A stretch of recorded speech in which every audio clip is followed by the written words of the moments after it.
Hello, hello. Welcome to another episode of Rocket League X's and O's. And today we're going to be taking a look at some RLCS gameplay. We're looking at a match, specifically two games from the match, of the Team Liquid in Blue versus Space Station Gaming in Orange quarterfinal match. And I'm joined by my buddy Crowd, who's GC1, GC2 peak player, but even some GC3 SSL players say he has a really extensive knowledge of the game.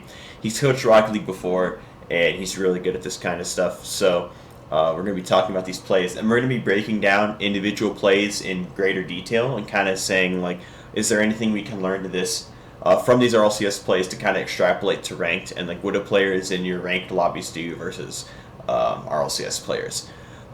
So yeah, I hope you enjoy. And due to the nature of how we're kind of the depth we're going into these plays, it's going to be like spliced up. So you're going to see like just a bunch of individual plays and us talking about them as opposed to watching the whole replay. Because you kind of want to go into more depth on these plays instead of just having like a more like shallow version but the whole replay. So if you have any suggestions, leave those in the comments and enjoy. We're going to let it play out and then we're going to rewatch it. So ball goes up the backboard, big clear by Oski. Hontra's going to get it. He's going to try to make this pass to LJ. LJ misses, and then Chronic's going to have possession off the backboard and like kind of air dribble it out. So let's kind of break this play down. Go back to the kickoff, and then off the clear, and stop. Okay, Crowd, you're pretty passionate about this, so why don't you fill us in? All right, so off the kickoff, you saw the ball went towards the backboard, and the player in the back, Oski, was able to block it and kind of push it off to the corner. But because he was so stretched out, because of how the kickoff played out, he ended up actually having to boom the ball away to force them to reset the possession. And what that means is he can't challenge the ball. As you see, he has 40 boost. His teammate at Chronic does have 100 boost, but because the ball got boomed so far away, and they know that they have a play back towards their side of the field, they can't actually push this. What's messed up in ranked a lot is you see this happen. You see the ball get boomed towards their half of the field, and even though their team is ready to return it, at least one person on your team is probably flipping down the field full speed trying to catch it and wasting boost and positioning. But what you see here in this RLCS game is that Chronic and Oski are both being incredibly patient here because they know where the ball's going to go. The ball's going to come back to their side of the field because where else is it going to go? So Oski is, with the 40 boost, knows, okay, so I'm not going to make it back to the net. So my main goal here is to look out for whatever player is here and block him. So he's going to go up the wall and try to force LJ into a more awkward position because at 100 boost and a good pass from Hoxer, a Chronic has no way of like stopping LJ from shooting on the net here unless he's forced to do something more awkward, which is exactly what Oski does here, and that's great. So if we let this play out, Hoxer's going to pass it to LJ, and LJ is going to have to run away from Oski to try to get the ball, and he's not able to make a good shot on net, which sets up a Chronic to actually play up the field. So right here, you see how it's Space Station that has the pressure here. Oski is forced to waste more than half of his boost to block this double touch attempt, okay? Yeah. So SSG is actually the people on attack right now. The only reason that it doesn't turn into a full attack for SSG right away, and it seems like Liquid has actual shot pressure, is because of a Chronic's position compared to Hoxer's and his reaction to this next play. So you see how a Chronic has 55 boost? Yeah. Okay.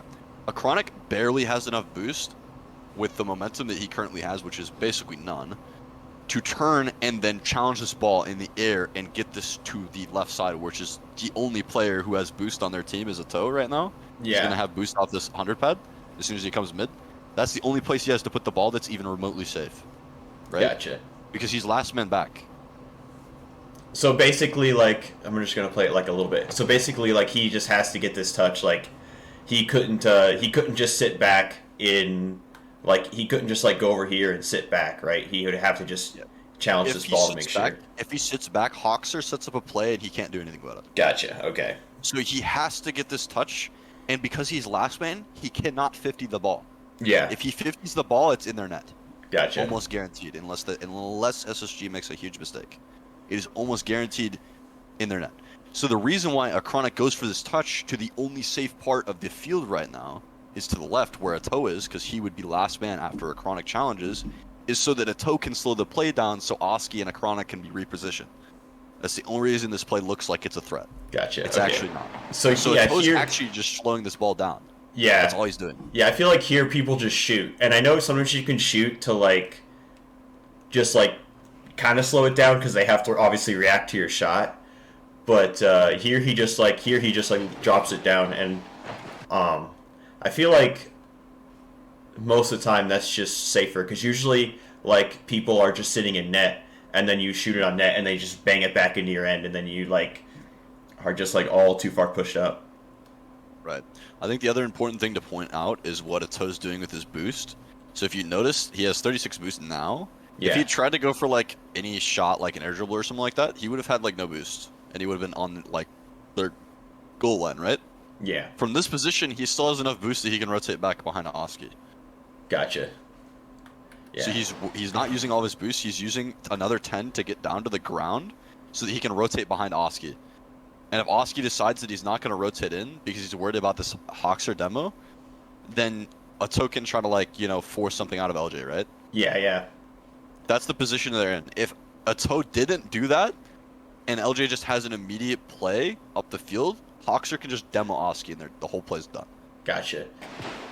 Yeah. And the other crazy thing that's happening here is that Oski's actually, like, sacrificing himself, taking that demo, just to slow Hoxer down. Yeah. Like, you see this? Like, Oski, like, obviously Hoxer's going for it anyway, because he has to, because he has no way around. And honestly, he just thinks that that's the better play here. I would think it's the better play here, right? Well, he thinks it's the better play here rather than trying to go around him for the more important player, which is Ato. Right now, Oski's not blocking this. Oski's not blocking this. Right. Anyway, the ball's over his head, and he has no momentum. So what Oski's actually doing is realizing, okay, well, I can stop a player from pushing my last man and putting too much pressure on him. So he's just putting himself in the way. Gotcha. So now, because he can't demo Ato actually has a chance of blocking this, which is what he does. Okay. Yeah. Because he can turn in. See, if he had any less time, he was fucked. Yeah, that's true. Like in this position, if he takes us any even like slightly wrong, they get scored on. Gotcha. So, like, he should just, like, try to, like, 50 it towards mid, or, like, most people, like, 50 it towards Arsenal, right? I feel like in rank they would just try and, like, try to shake it off LJ and just get it behind him. Think about it like this. LJ, if he really wants to, can take this to their corner, but he won't score if he does that, so he doesn't want to. So what he wants to do is take it out. Okay. So if you know he's going to try to take it out and cut it, what you actually want to do is, like, jump at the last moment, and, like, kind of like, so Akronic's going to turn his car slightly to the left, and he'll jump at the last second, and it's going to 50 out to the left is essentially what's going to happen. Because if you do that, it'll go higher than Arsenal can make an immediate, like, shot on with. I see. So he's like, instead of putting it into horizontal space, he's putting it into vertical space away from Arsenal. Right. Okay. Oh, I see. That actually worked out perfectly.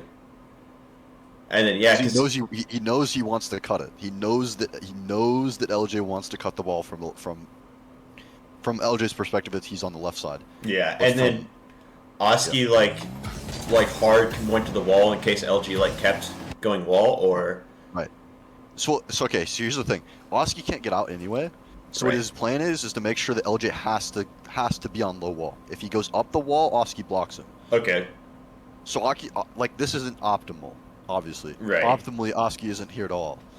If he can be back, he can be. Then him being back is optimal. But it's not optimal, and it's not always going to be optimal in your games.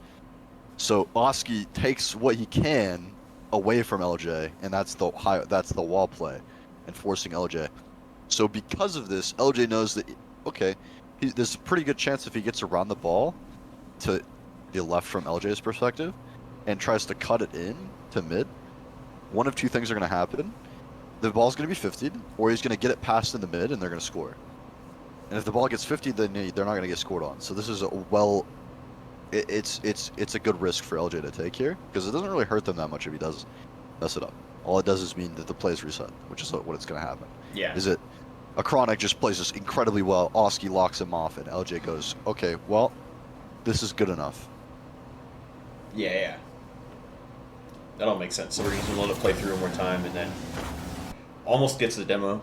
Okay, so we're gonna look at this play and then you just tell me when to stop. So you fix the ball here, and then this play right here, the ball bounces. Yeah. Stop. So a toe is in a position where most people would automatically be cutting in and just pre-jumping this shot, right? Yeah. To try to beat the last guy, right? You don't really have to do that at all, because here's the thing: a chronic could get the bump here, or a chronic could not get the bump, and then you're overcommitted, and then you're getting scored on. Because look at LJ. Yeah. So if you commit to this and he blocks it, you're screwed. You lose. You get scored on. Yeah. If you're just patient here, because you can be patient, you can just wait for him to make a mistake. He's got to put the ball somewhere. So as long as you're just ready for where he's gonna put the ball, then you are in a better position, which is what a toe's doing here. He's waiting for a chronic to do something. If chronic misses, then he's playing the ball differently. So then we let it play out, and then he gets the bump. So a toe tries to come in for the shot, and Arsenal's still recovering, like an absolute maniac to get the touch here. Yeah. But the thing is now even with that, a chronic can pass back. Yeah. So they still don't have possession, although he doesn't really get a chance to do it. And Hoxer just launches it, but still he launches it, so he doesn't have possession again. Yeah. So like when you're attacking, you should just like, unless you have something super like, I guess scoreable, you should just make sure that the other defending team doesn't get possession, or just like kind of be patient. The main thing to consider is in that particular position, the ball was really close to their back wall. It wasn't like close, like unscorable. It was just closer to their back wall than is worth going for when they have someone in their net. I see. Because it's just too hard of an angle? It's not that it's just too hard of an angle. It's that it's easy enough of an angle to read because it's small enough. I see. Right? So easy for the defense. It's easy for the defense because you have so much a small window of time and also such a small window of the net where you can actually shoot at from that position. Yeah. So with him being that close, it's not even worth going for. It's actually detrimental to your offense to go for that. Just letting him assume that you're going to try to go for it is better in most positions. So applying the pressure but not necessarily acting upon it is also a good idea. The threat of it is scarier than the actual shot itself. Yeah, correct. Gotcha. So all of this matters by what a toad does here. Okay. So if you watch what a toad does, he tries to pressure Hoxer so that he's not able to close in on this as hard because he knows that a chronic is going to have to push and stretch really hard for this. Mm-hmm. So what he wants is to make Hoxer way slower than he needs to be to get there so that a chronic can be safe. Yeah. The issue is it didn't work. And now it goes way the hell out here. The 33 boost. I see. In the mid. So that he's not able to get back. He dumps like all this boost and then he gets cut off by Arsenal on his way back because he's vulnerable. Yeah. He has to rush. So because of that, the whole play is over because he just slightly overextended, and that's an example of going for a bump when it doesn't need to happen. Yeah. So what? Let's go back. What should he have done then, off of like coming off the wall here? I mean, he really just needs to try to grab small pads and get back so he can avoid Arsenal. I think what he was thinking was he could pressure this, and then he wouldn't have any problem getting back. The issue is Arsenal's just like kind of, I don't know, patrolling this entire mid box area. Like if you watch, like he makes it back if Arsenal doesn't smack him. Right. But Arsenal just is that much. It's LJ and then Arsenal. So it's like it was a wombo as well. So like if a toe didn't put it, here's the thing: when you put yourself really far out and you force yourself to take a very particular path, it becomes predictable. Yeah. Right. So if I can predict what you're going to do, and because I know you have to do this thing, and if you don't do that, then I don't care what you're doing, because it's not going to affect the play. Like, he has to do one thing that can actually get him back. So because of that, it's easy to read and they can cut it off, and that's why this play happened. But if he didn't push himself so far out to the maximum that he could to get back in time, then he would have had more variability in his pathing. So it would have been easier to avoid what LJ and Arsenal were doing because he could have just gone around. Yeah. But in this particular case, he didn't have time to do that. And because he didn't have time to do that, it was just easy for them. So they picked him off. and now this is just a free goal because Oski has no way of getting this because he has 0 boost. Yeah. I gotcha. That makes a lot of sense. Bump attempt. Yeah, this is a bump attempt, right? And LJ jumps down, and he's doing the wave dash just to give himself enough speed if something bad does happen. Luckily, nothing happens. Yeah. So now he's just kind of chilling. He just wants to collect this small pad and relax for a second, see what Hawks is going to do, and see what a Toe's going to do. Yeah. So now that he knows a Toe doesn't have any speed, Oski's going to come in. He knows he beats Hawkser here. So we're just going to wait and see what happens. Because I'm pretty sure Oski just hits this to the wall and tries to redirect this. So he sees the redirect, and what LJ's really worried about here is that there's going to be a bounce off the top of the wall over to mid.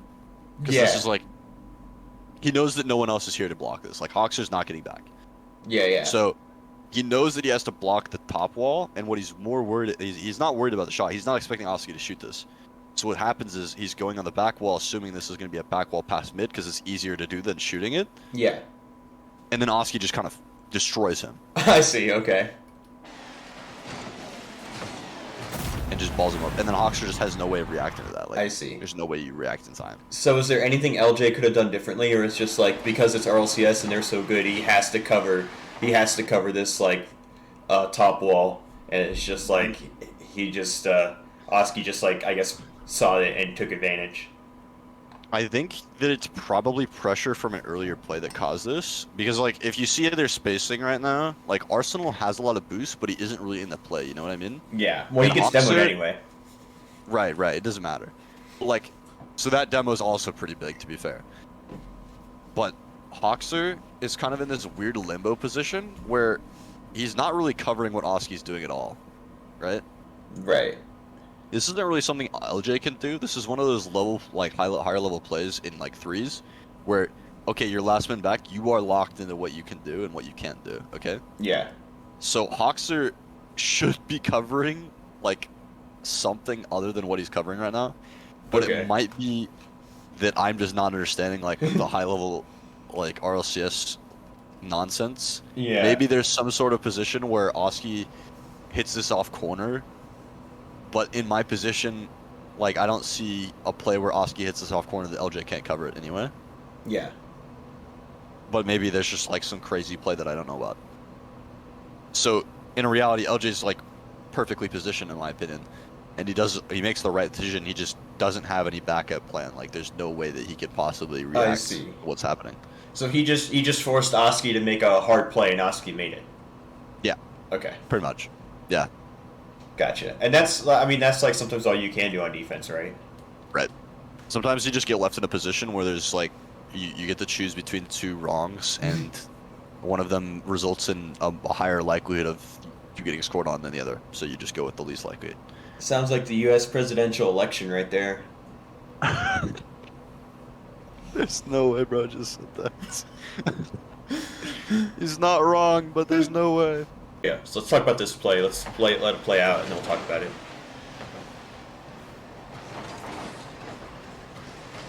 Just bad camera work by me right there. Okay, so let's go back to... Oh, that was too far, but... You know what, I actually think... So here's where the actual play starts here. Okay. So you see how Arsenal's actually offsides right now? Yeah. This is what I call offsides positioning. Like, there's nothing really he could do about it from his previous, like... It really came from his previous challenge in their corner that this came about. So LJ has to back off because he doesn't have boost, and he knows that Arsenal can kind of like somewhat challenge this. And if he doesn't let Arsenal challenge this, then Arsenal's just kind of not doing anything in this play. Mm-hmm. So he chooses to play back so that he can avoid, playing the same area as Arsenal. But Arsenal has this position where he can't 50 this ball because it's just bad for him no matter how he does it. Yeah. He has to be really careful about how he touches this. He also can't jump for this ball. He's nowhere to put it. Like, both of his teammates have no boost. Yeah. So he just has to make sure that, like, a Toe or Oski doesn't, like, just sling it into net? Yeah, basically. Okay. So, like, he's in this really weird position where he's offsides, but he can't take the ball anywhere. There's nowhere to hand it off to. Gotcha. So usually you'd want to have someone to hand this ball off to, but because of the previous play, they're in a really awkward position where none of them had any boost other than him. Gotcha. So he has to somehow make it so that Oski doesn't get through him. Okay. So he wants to stall for time here. I don't know what he does. Yeah, he stalls for time. So he knows that the only play that Oski has is if he tries to pass it to a toe, so he's just kind of holding space and wasting time. If Oski shoots off this and tries to redirect it, LJ just saves it, right? Yeah. So he's not worried about that. What he's worried about is him pushing the ball to a toe and getting a redirect, which LJ can't read. So I feel that's like what he's guarding. I feel like in ranked, if people were in Oski's position, they just see net and shoot ball. Right, which is why Arsenal's not really worried about it. If you just shoot net here, you know that guy in the corner is probably gonna just read it and save it. Yeah. But like look at Oski's momentum here. Oski is not supersonic right now. Yeah. He was not supersonic, but LJ was supersonic coming out of the corner. So LJ would always get there faster. Right. And that's what happens here, right? Oh, I guess just like weird, like kind of hit from Arsenal. He chooses to not touch it, or at least he chooses to delay his touch more, and Arsenal just kind of is able to get to it. Because that's the fruit of Arsenal. That's the fruits of his labor. Like Arsenal is just kind of like chilling over here, forcing the toe to just kind of hold the wall. So I went too far and then back. as soon as he brings it in, Arsenal is just shadowing. Yeah. As soon as he goes in, Arsenal's in, right? Should Arsenal just let LJ go for this since it's past him and just kind of get back, or is it fine? Absolutely not. Okay. Absolutely not. Because Oski got like a double. Think of it like this. This is a man coverage situation because LJ's only focus is the net. Okay. Like even if they double commit here, it's completely fine. Right. Because Hawks is back, right? And they have no play set up after this other than a chronic if they hit the ball towards them. Yeah. And even then, I don't know that there's even going to be a play immediately. Arsenal is covering a toe, and he basically with his positioning stated that if a toe turns in, that's Arsenal's job to cover it. Because LJ shouldn't have to worry about anything other than that. Gotcha. Okay. Because a toe looked like he balled Arsenal up and broke his ankles, LJ is jumping for it just in case. I see. Okay. But Arsenal positioned in a way that he could still like turn in and cover it, because he was positioned further towards the corner, right? Okay. So now he can actually turn in and cover this, which is why he's cutting across. So this happens and then bounces out. See what I mean though? They do have a play if they goes out to a chronic. Like watch where a chronic goes. Yeah. And then goes out to Hawkster a just chronic. has to watch the the immediate shot coming back from a chronic. He can't just like go down and go to net like right here because then he'd just be super awkward. Yep. So the real reason why this play ended up being a goal for Liquid is because of Space Station's committing in the corner into a bad play. Yeah. It left Arsenal offsides and the rest of his team with 0 boost. I see. So Arsenal had not a great. So you're talking about this commit right? Oops, this commit right here into the corner. Yeah, this is right here.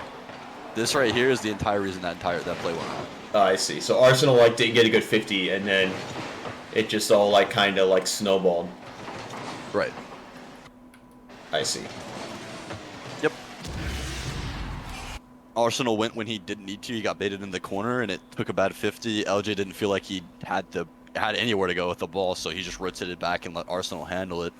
Arsenal turned it a little bit late on that play, and it resulted in a chronic with full boost playing into a really awkward Hawkser. Gotcha.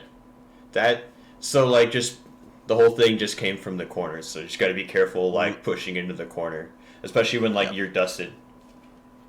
Right. So that was a textbook example of that's what happens in ranked a lot, where okay, well, we could challenge the ball in the corner to make sure that they don't, get an aggressive play, but what really happened there was he 50'd and the opponents expected him to 50 in that way and they could do that because there wasn't any risk. Yeah. There was nothing risky about it for them to take that 50 because it was in the corner. If they waited for him to get out of the corner and then challenge, there's more risk involved, which is why you don't challenge in the corner unless you know you have a guaranteed touch that they don't have a touch to block. Yeah. So because Arsenal overstepped and made a mistake, that whole play was just waiting for the ball to go in, no matter what they did. If the opponents didn't make a mistake, which they didn't. Okay, gotcha. Now. So Oski's kind of pushing LJ towards the mid, and LJ just doesn't think Oski has any way of closing in here. And to be honest, anyone in this position getting this pass across is going to think that they have this shot, right? Yeah. If they can cut it in hard enough. because Akronic's not getting back. And if he wasn't paying incredibly close attention to how Oski was playing, and he was more focused on Arsenal, which he probably was, because you're looking for the pass, not the guy holding you, right? But you see how Arsenal and LJ both have no boost. Yeah. So this is an example of they're trying really hard to score this, and they think that they can, so they're going for it with no boost, which means they're not recovering. There's no way that you're recovering from this play. Akronic's grabbing this corner boost. Well, no matter what happens to this ball, if it doesn't go in their net, Akronic turns and makes a play, and you don't know where their third is. So I'm assuming Ato also has boost somewhere on the map. Yeah, I mean, we can look.